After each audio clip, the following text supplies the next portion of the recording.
listening to Sweep the League.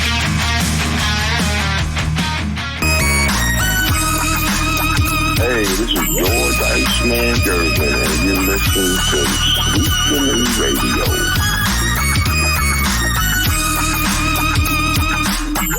Hey, what is up, everybody? Rudy Campos Jr. for Sweep the League TV. Let me know if you can hear me out there. I actually moved offices, so my whole setup's now in a whole different area. So let me know if you guys can hear me out there by dropping some comments in the chat.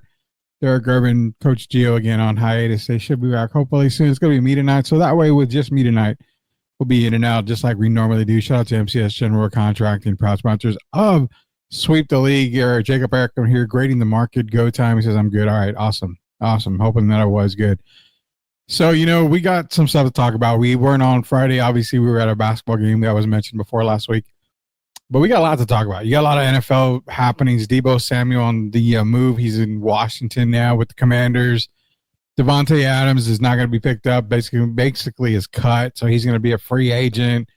You've got Sam Darnold, who wasn't franchise tagged, but I think he's going to stay in Minnesota. I have that feeling that he will end up staying in Minnesota.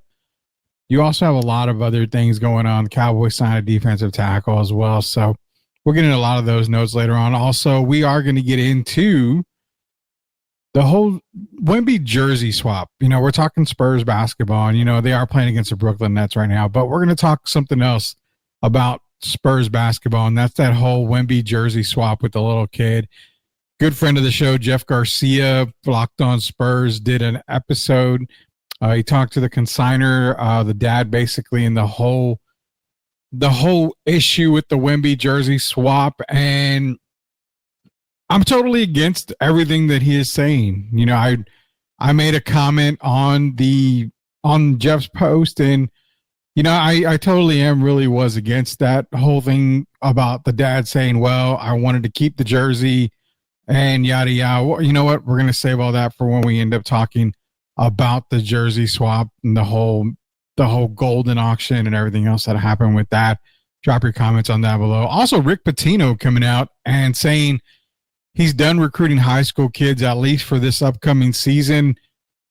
Another thing that the transfer portal is going to mess with, and it's a lot of these older coaches like Rick Pitino, who I honestly applaud him because, Derek Irvin, who does coach the youth here in San Antonio, and he has been around a lot of AAU basketball, and even he can tell you firsthand, as I've even experienced it firsthand, a lot of players now, they expected to make the NBA, they expect to get paid NIL money. It's all about them. It's all about me, and that doesn't translate well to college basketball. You are feeling the effects of it. And we'll get into what Rick Pitino said here. But first and foremost, what we're going to do is we're going to start with a new way, because normally we save this to the end of the show, but let's get it going now. It's Rudy's Rant.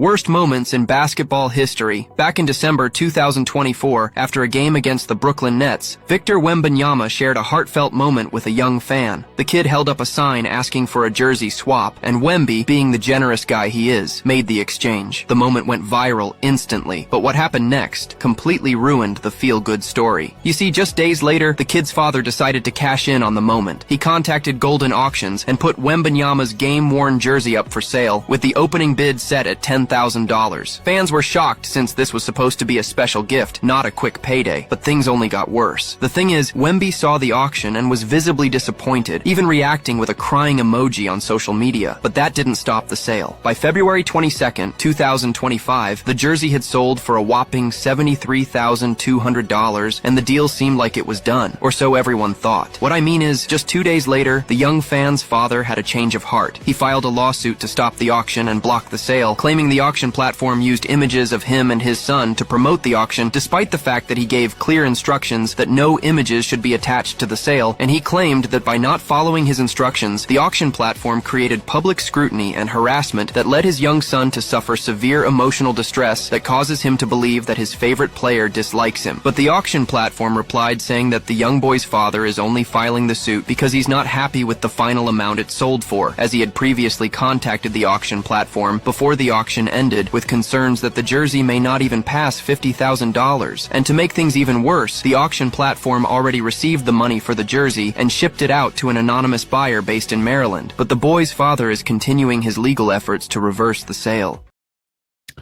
So yeah, that's what we're going to talk about. That's the rant for tonight for Rudy's rant here. And let me go ahead and share Jeff Garcia, Locked On Spurs. Let's get his article up here so you can check it out. So yeah, definitely go check out Locked On Spurs as Jeff talks to the dad, the consigner of the Wemby autograph jersey, the jersey swap that you so famously saw across all multiple sports networks, news networks as well, especially local in San Antonio. But I agree with what Golden said, basically, that the fact that it only sold for 70. Now, before I go any further on that, it's not $1 million jersey. I think the dad was hoping for six figures only because it was a jersey swap, something that we have never seen that as far as a fan and a player goes. You've seen player and player jersey swaps, but not a fan and, a player jersey swap, at least not that I've seen. But I figured, okay, that is the coolest moment that you've seen as far as Wemby interacting with fans so far. Well, I'm expecting it to get at least six figures. It only brought in, 73,000, a little over 73,000. I agree with Golden on the fact that the dad is basically reneging on the deal and saying, no, I didn't want to sell it to begin with. And I think at the end of the day, it's because of the fact that it only sold for 73,000. If it sold for 150, 200,000, 250,000, I don't think we're having this conversation right now. If you go listen to Jeff Garcia's Locked On Spurs with the dad, you feel like he wants to be, he needs the sympathy. You feel like, he wants everyone to side with him, and you feel like, okay, maybe I'm going to win the hearts of people and it's going to get out and it's Golden's going to return.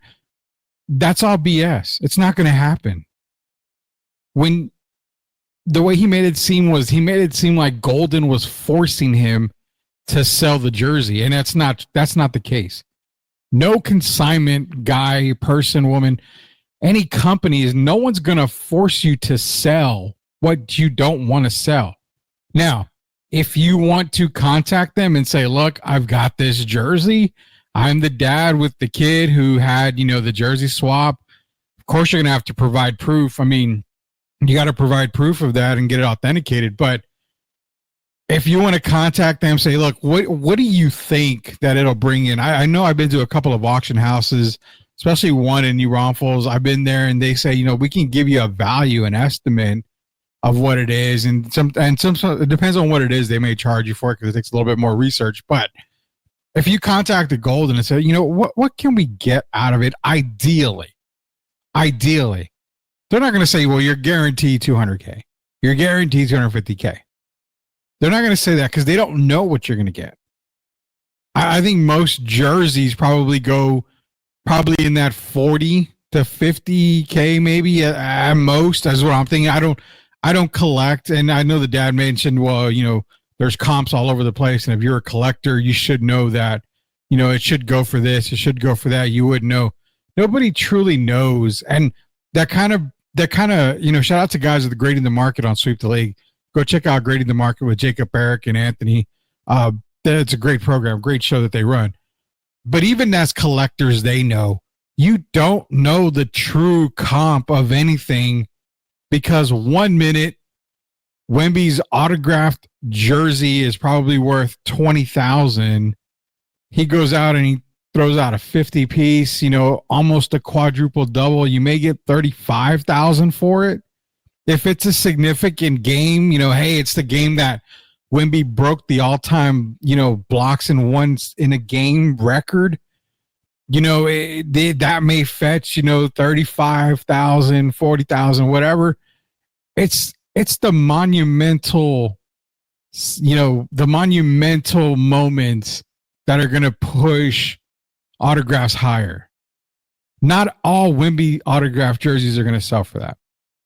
But nonetheless, 73,000 is a lot. I figured ideally, okay, it may bring in six figures. I figured maybe 100K would be right around where this jersey would come in at. Came in below it. But nonetheless, the dad is out there saying, well, I never wanted to sell the jersey to begin with. Well, going back to what I said, no auction house, no consignment store, nothing is going to force you to sell that jersey. Now, if I'm not mistaken, Golden didn't just outright do an auction for 24 hours. It was an auction that obviously takes days. For those of y'all that sell on eBay, you can do like a 5-day auction. You can do a 7-day auction. I used to sell cards and stuff on there. So, I mean, I know how the eBay works, but similar to Golden, you're selling it over time. Nowhere in those days did the dad say, well, I don't want to sell it anymore. Golden has to protect themselves. You made a deal with Golden. You made a deal to sell the item. And if I'm not mistaken, a reputable company like Golden will say, you know what? Okay, you got like a 24-hour window, 48-hour window in case you don't want to sell it. We're not going to list it for, about 24 hours, 48 hours. In case you might change your mind, because it happens. Everybody changes their mind from time to time. But this entire time, I mean, Golden's not dumb. They've got the emails. There was even an email that supposedly said that the dad contacted them towards the end of the auction, fearing that it wasn't going to get what he was hoping it would for it. Golden protected itself all the way around. The dad came on Locked On and said, well, my son never wanted to sell the jersey. You are damn right he didn't want to sell the jersey. What kid who has a moment like that wants to sell that jersey? That is 100%, 110% a father's reaction, a father's move, everything. That is a parental move right there. Your son was excited to meet Victor. Now, did he have the idea of a jersey swap? I have no idea. I'm not going to dive deep into that rabbit hole. But here's the thing. You were the one that wanted to sell it. And then part of the conversation that he had was Jeff. And again, I'm not going verbatim here, but part of the conversation was, well, they listed the jersey as mine and not my son's. Dude, you are the adult. Your son, he can't legally just say, well, this is mine. I'm selling this. I'm going to get something. No. You were the adult. You were the dad. It's going to be put under your name. Everything just screams terrible when it came to all this right here. Extremely terrible. Bad look for the dad. Horrible look. Trying to make Golden look bad, which again, there's some stuff with Golden I don't agree with. I don't agree with a lot of auction houses. But this was 100% on the dad. And I will say, I applaud Jeff. I really applaud Jeff for getting him on there, talking to him. And I enjoyed the episode. But that's a terrible move, man. To put, to take Golden to court, to come on, a podcast, to do all this, to try to sell your case, try to make your case and make everybody believe that you got screwed out of all this. You did not get screwed out of anything. The only person that got screwed is your son. Because if he truly wanted to keep that jersey and you forced him to sell that jersey, it's your fault. 100% your fault. I feel bad for the kid. I feel real bad for him. Do you think he will ever have another opportunity? And if Wemby is his favorite player, do you think he will ever have another opportunity like that? Probably not. And stuff like this ruins a lot of things for kids in general. It's already bad enough that you've got 40, 50-year-old guys, 30-year-old guys hounding every athlete everywhere. Sign this, sign that, sign this. Not because of a collection, majority of the time. Not because I'm a collector, because I want to put it up in my office. No. It's because I know you're the hottest thing out there. I know I can make some money off of this. Why don't you bring the same momentum for Blake Wesley? Because Blake Wesley's not going to sell for a couple of grand. The dad ruined the moment. He ruined everything. So if anything, drop the lawsuit. Drop the act. Everybody knows that you're just trying to play the victim. When the only victim here was your son. If you're a collector, you saw a mile away that the dad was going back. And even if you listen to him on Los, he leaves a lot of guilty clues. Exactly. Go listen to Los. Go listen to Los. Dad got a ski mask, got a getaway car, run, a gun, walked into the bank, said, hey, I didn't rob the bank. Great points, Jacob Eric. Great in the market. So again, you look bad, Dad. You look bad. Very terrible. It's extremely bad for you. You ruined the moment that your son had. And I even question whether this was just all a ruse by you. So again, the only victim in all this is your son. I feel bad for him. I wish he would get another opportunity to meet Wemby, to get another jersey, and to actually keep it. But hey, take the $73K. That's $73,000 more than a lot of us have. Greed. It's number one killer in the world today. Rudy Campos Jr. talking to you about the Wemby jersey swap, the controversial auction with Golden. Go check it out on Locked On Spurs with Jeff Garcia, good friend of the show, Jeff Garcia.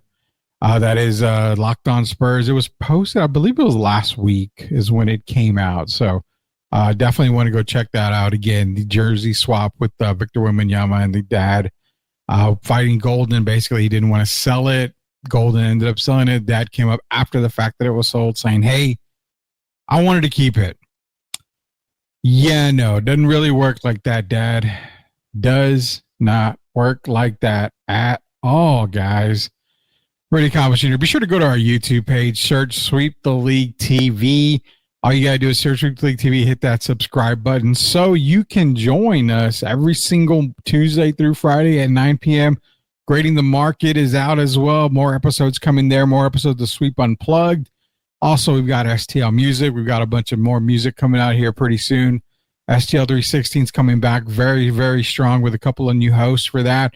Also, another baseball episode, well, a baseball show should be coming up as well, as we are working with some hosts to actually run that as well. So again, Sweep the League TV is coming to you with as much content as possible. Don't have an NCAA, which is kind of crazy. I have college football. I don't have an NCAA bump here. So you know what? I'll tell you what, we'll do a spotlight bump. We got a spotlight segment here coming up right now.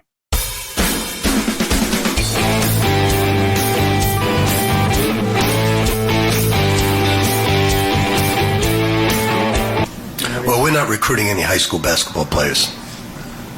Not this year. We've already recruited Ruben, Lefty. Come on, we're building from that. This year, we're not even looking at a high school basketball player.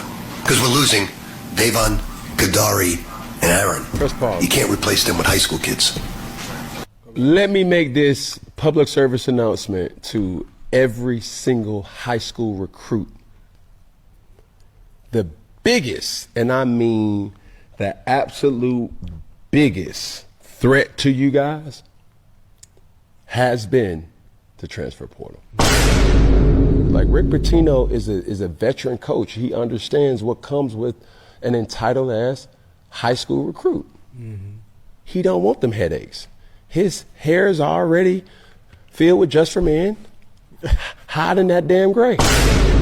He don't want to have to be able to go into these homes of players that's not trying to better themselves and their households. Because this is the thing.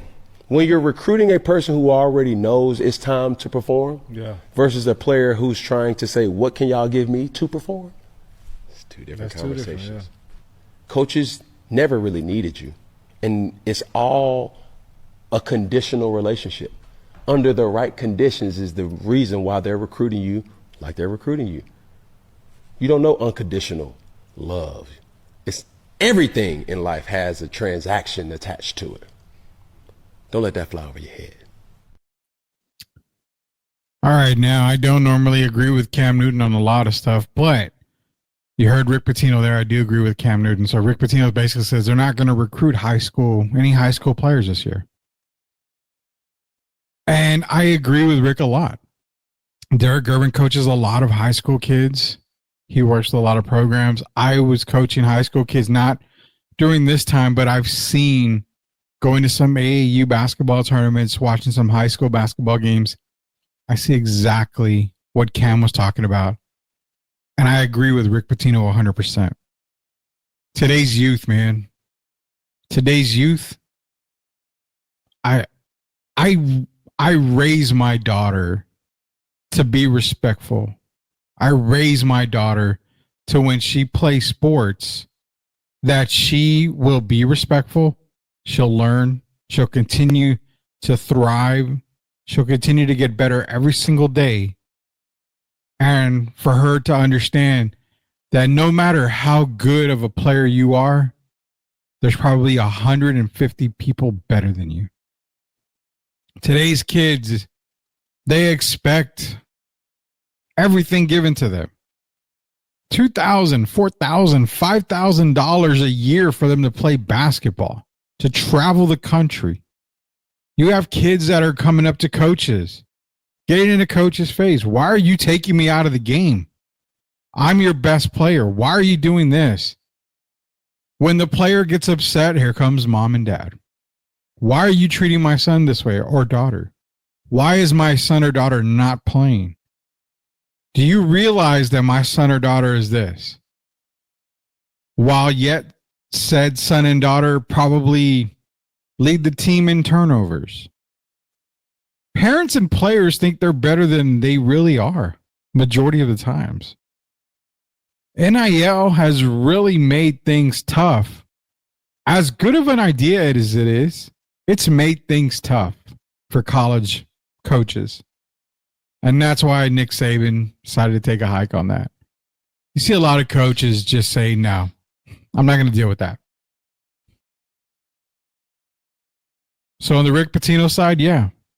Why go recruit high school basketball players when you have the transfer portal? You've already got guys who are college ready, who know the college game, who aren't going to come in with this attitude of me, me, me. And like Cam said, it's not what I can do for you, coach, but it's more of what can you do for me? What can I get if I go to Louisville? What can I get if I go to St. John's? What can I get if I go to North Carolina? I mean, okay, I'm the number 5 recruit in all the land. I'm guaranteed to be, one of the best college basketball players of all time. What can you do for me? What can you offer me? What NIL money can I expect? That attitude sucks. And it's going to happen a lot more than people realize. As bad as NIL may be, as bad as the transfer portal might be, it does have a benefit. And here's the benefit. The transfer portal can almost assure you that those high school athletes out there with the attitude problems, with the me problems, can almost assure you that those schools that you expect to be recruited by are not going to knock on your door. They're not going to shoot you a text message. They're not going to call your phone. They're not going to contact you because they don't need you. And like Cam said, they don't need the headaches. They don't need them at all. You are more of a problem than any help. So the transfer portal has a benefit. It'll allow these big-headed players to be overlooked. Bring them back down to earth. It's bad when you've got players who are terrible at basketball. But because they travel with the team, they're a part of, San Antonio Elite Select of South Texas is long names. That gets, 2 pairs of warm-ups away and home, 2 different jersey uniforms away and home.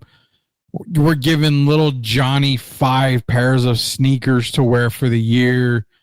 And they're getting, the duffel bag, and we're staying at the hotels and we're providing them meals and yada, yada, yada. While little Johnny sucks. Just because you pay for a program doesn't mean you actually belong on the court. So the NIL deal, okay. Players are wanting NIL money. But the coaches are not going after you high schoolers. They are looking at the transfer portal first before they're going into the high schools now. This is going to hopefully make high school players change the way they think about the game, change the attitude towards coaches and coaching staff, change the attitude with referees as well. I get it. You watch on TV. You see players berating NBA refs. You see Coach Dan Hurley berating refs in college. You see the attitude everywhere in the NBA. You see the me ball. You see, Luka and a lot of these guys dribbling the ball for 20 seconds before, oh crap, it's 4 seconds left. I got to take a jump shot. You see the me movement in basketball. It's terrible. Another reason why the game is just not watchable. It starts at the high school level. It starts at the kids level. So great job, Rick Pitino. Much love out there. You're doing the right thing.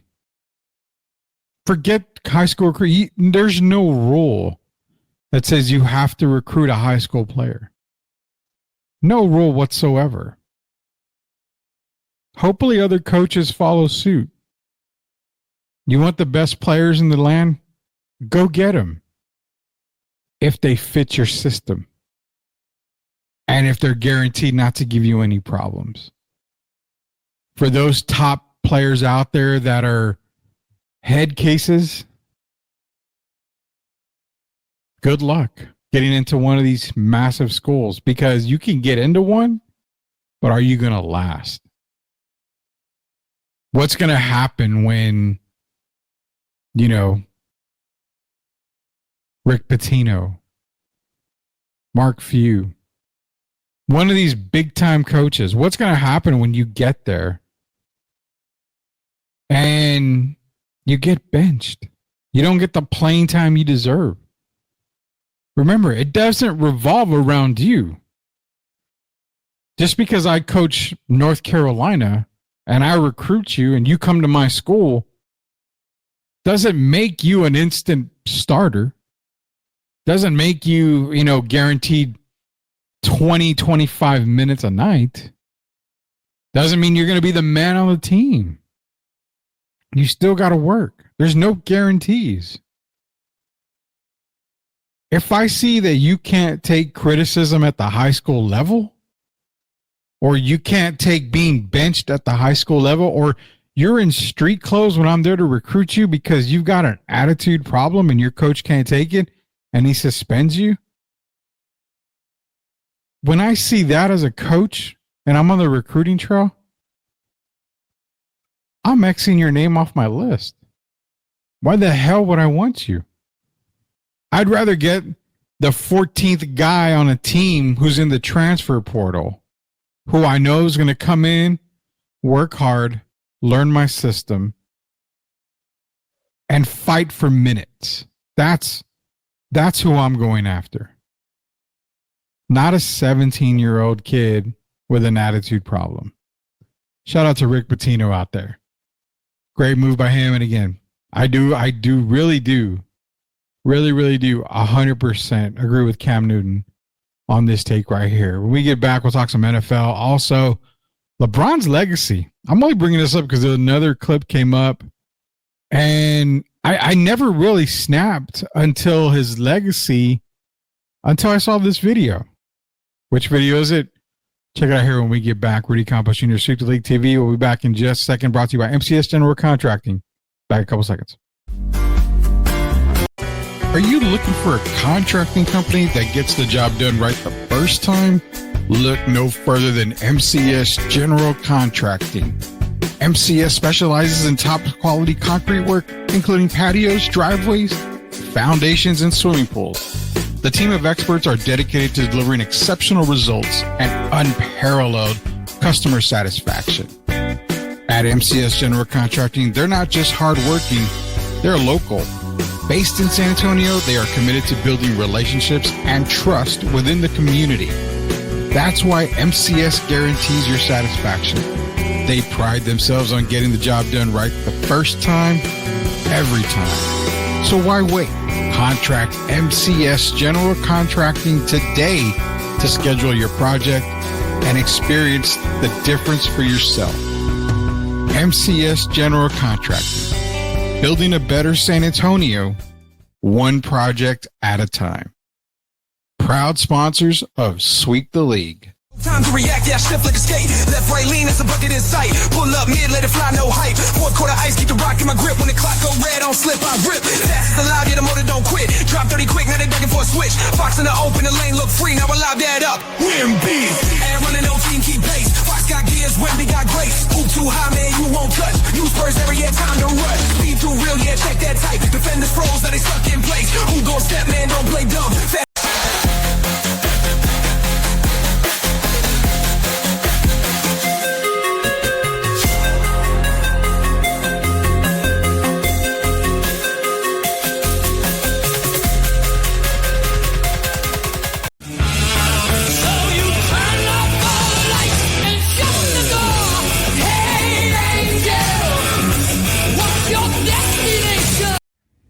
You are watching Sweep the League TV. Make sure you subscribe and catch our new videos. Sweep the League TV with Rudy Darabin, Coach Kia. Let's get back to the live show. You are watching the best in the business. Thank you for such an incredibly special night. Thank you for giving us the gift of being able to share music with you. Wheels up from the ground. Nowhere but to roll around.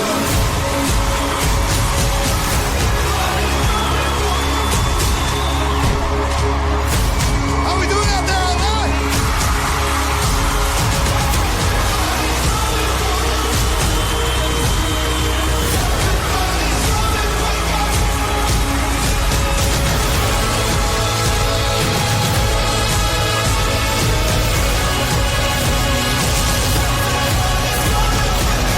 I sure love you, LA.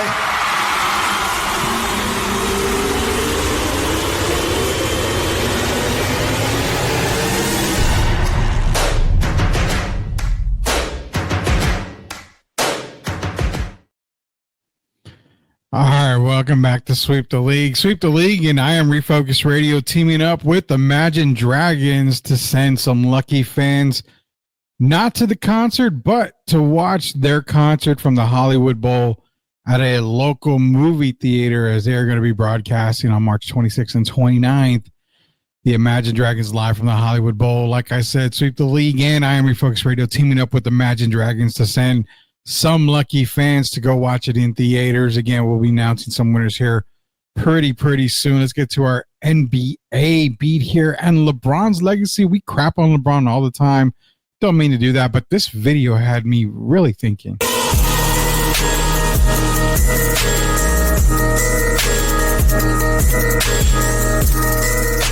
I never know nobody to care about participation trophies until LeBron James started playing. Man, ain't none of y'all was talking about this person went to the finals this many times until LeBron James started losing them. How many finals did Kareem Abdul-Jabbar go to, AP? Can anybody tell me? How many times Magic Johnson went to the finals? How many times? Anybody? Do anybody know how many times Isaiah Thomas went to the finals? No, how many times LeBron? Guess what? But everybody in the world knows LeBron been to 10 finals. Nobody started caring about. But I never, no matter when I played sports or whatever, nobody gave out participation trophies for just making it though. That's like me saying, you telling me, well, I went over Charlotte House last night. Oh, you made it there? Did you? Did you? That means that, oh, you go.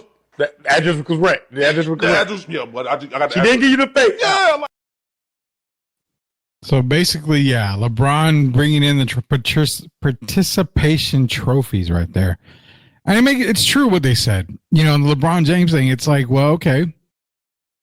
Everybody knows how many finals LeBron's been to. Everybody knows how many times he's won in the finals. Everybody knows how many times. They know his record. But then you look at other greats of the games, it's like Magic. I mean, you got to think about that. Like you mentioned, Kareem. We know Mike went 6 times and he's 6-0. I mean, other greats of the games, how many times did they go? People celebrate the fact that LeBron has been to the final. Always, you know, X number of times in the finals in a row. You know, oh, great. He's the GOAT. He's a legend. He's a legend. Yeah, for sure. But he's the GOAT. He's got to be the GOAT because he's been to so many finals. He's been I agree 100%. We base a lot of things off of him for, what he's accomplished in the league. But why? The question of the night on Sweep the League TV for the Tuesday Night Delight is, why do we put LeBron on a pedestal? I mean, I'm being dead honest, serious about this. Why do we put LeBron on a pedestal? All-time leading scorer in NBA history. Before him was Karl Malone. We've never considered Karl Malone to be the greatest of all time as far as player goes. But you got a lot of people talking about LeBron James being the greatest of all time. One thing they throw out there, all-time leading scorer. Okay. Malone has no rings. Bron does. Okay. What makes him a part of the GOAT conversation? I mean, I'm not going to argue with people on that. I've always said you have your GOAT. You have the people that you are in your Mount Rushmore. You have all that. That's all on you. Good take there on the LeBron James talk there. NFL news coming up.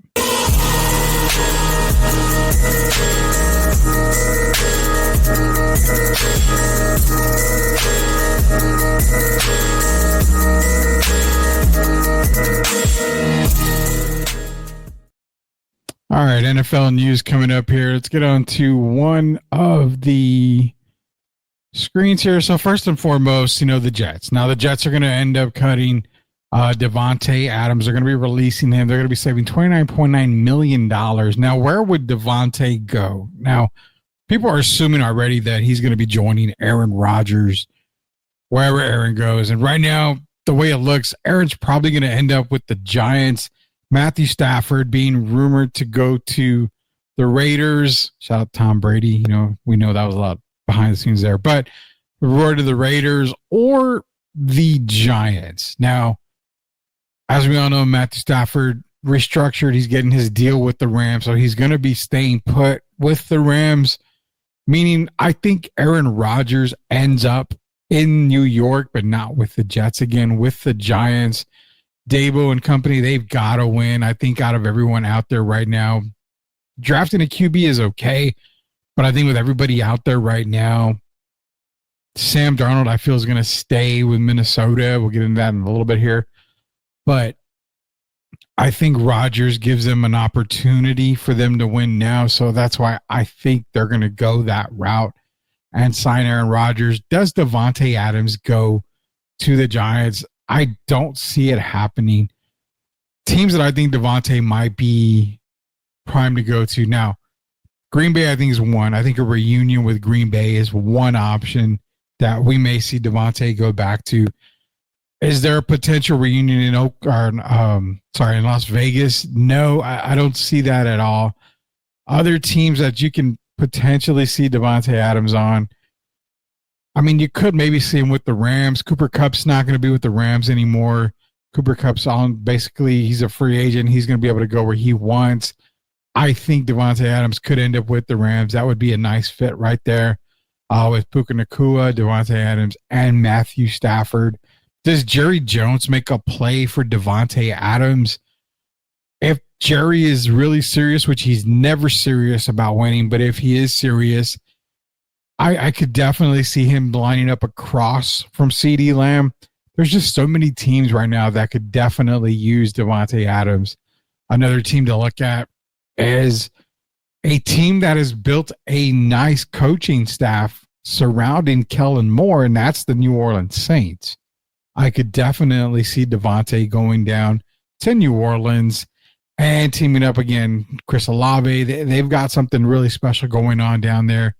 I think Kellen Moore would definitely be really happy to get a player like Devontae Adams. So Devontae on the move. Where do you guys think Devontae Adams goes? Let us know in the chats. The Dallas Cowboys signed defensive tackle Osa, and I'm not going to pronounce that, so my bad. I'm just really bad right now with names. But, they signed him to a 4-year, $80 million deal that's guaranteed $58 million and a $20 million signing bonus. So I really do like this move for the Cowboys.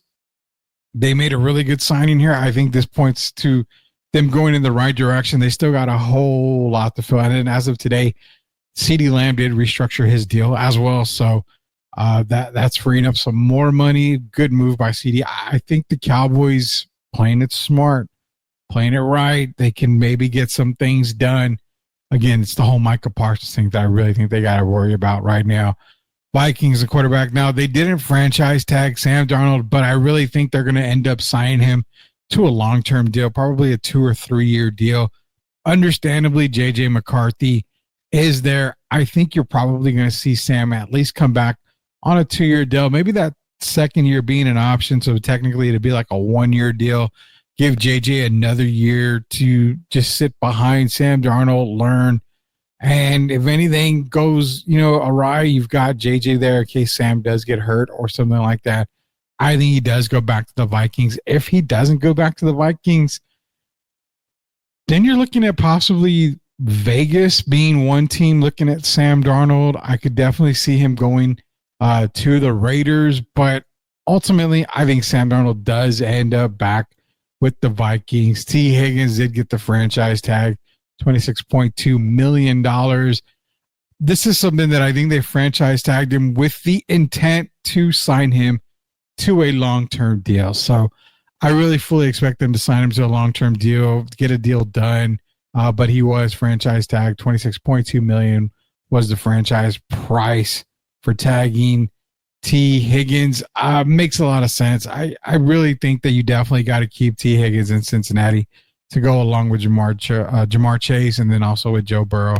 So no surprise there whatsoever. We kind of knew that was coming. Again, Matthew Stafford, he's back with the Rams. They're restructuring the deal to keep him with the Rams. Definitely a great fit, as you can tell. Great fit for Matthew Stafford there with the Rams. The only thing is with Cooper Kupp is the only thing that I kind of had whether it was they were going to bring him back or not. Obviously, you saw that they are not bringing back Cooper Flag. And then last but not least, well, as we mentioned earlier, Deebo Samuel's being traded from the 49ers to the Commanders, and it's in exchange for a 5th round pick in this year's draft. I got to know, does the Deebo Samuel's move to Washington, does it move the needle a whole lot? And I'm going to say right now that it ticked a little bit up, but it didn't really like scream massive move here. Terry McLaurin, Deebo Samuels, Jaden Daniels. I feel like, I mean, you've got Brian Robinson Jr., you've got a running game as well. But I think we've seen the best that we've seen out of Deebo Samuels already. So I don't know exactly what player we're going to get in Washington. And I'm okay with the trade. San Francisco's kind of making it known that they don't mind if they move on from Brandon Ayuk as well. So a lot of restructuring in San Francisco, but I'm okay with a 5th round pick for Deebo. You've got a really, really, really deep draft class this year. I really like this draft class. You got a lot of players coming up that are going to be really good impact players, really day one starters. You know, in my opinion, from what I'm seeing, you got a lot of players like that here. So I really feel that a 5th round pick was good for Deebo Samuels.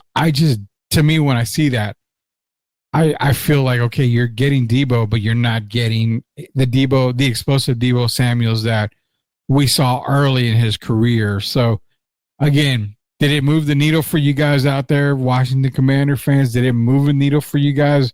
Were you super excited? Or were you kind of like me? It was like, okay, it's okay. It's a good move. It's not, Christian McCaffrey going from the Panthers to the Niners, or, it's nothing like that. It's not that type of move to where it's going to be like, oh God, this is guaranteed Super Bowl. We're going to be doing this. We're going to be doing great. No, it's nothing like that. Now, if they would have traded Brandon Ayuk to Washington, then I'm more okay. Then that needle starts to really climb and says, okay, we're serious. We are definitely serious now. But because it was Deebo, I don't really find it being that it was a really, really, really big move. So it didn't really move the needle too much for me. That's some NFL news out there for you guys. Appreciate everybody joining us tonight. This is Rudy Campos Jr., Sweep the League. Be sure to go to our YouTube channel, Sweep the League TV. Hit that subscribe button so you get all the insight that we got, all the content we got. NFL draft coverage coming up here. We've got the big show, Sweep the League TV, Graded the Market. You've got STL 316, STL Music, tons of stuff. Iron Refocus Radio, Best Boys Podcast. I mean, you've got Sweep Unplugged, tons and tons of content with more content to come. So appreciate MCS General Contracting for being a sponsor of Sweep the League. And tomorrow is Wednesday night, so hopefully we'll be able to get a couple of guys on here. We may even have the guys from Grading the Market jump on with us as well. If Coach Gio and Derek aren't able to join tomorrow, we'll see if we can get the guys from Grading the Market with us. And maybe we can talk some collectibles and stuff like that. So until then, I appreciate everybody for joining us tonight. Enjoy some of the STL music here at the end of the show. And until we sweep the league again, this is Rudy Campos Jr. saying, we'll see you later, Knuckleheads.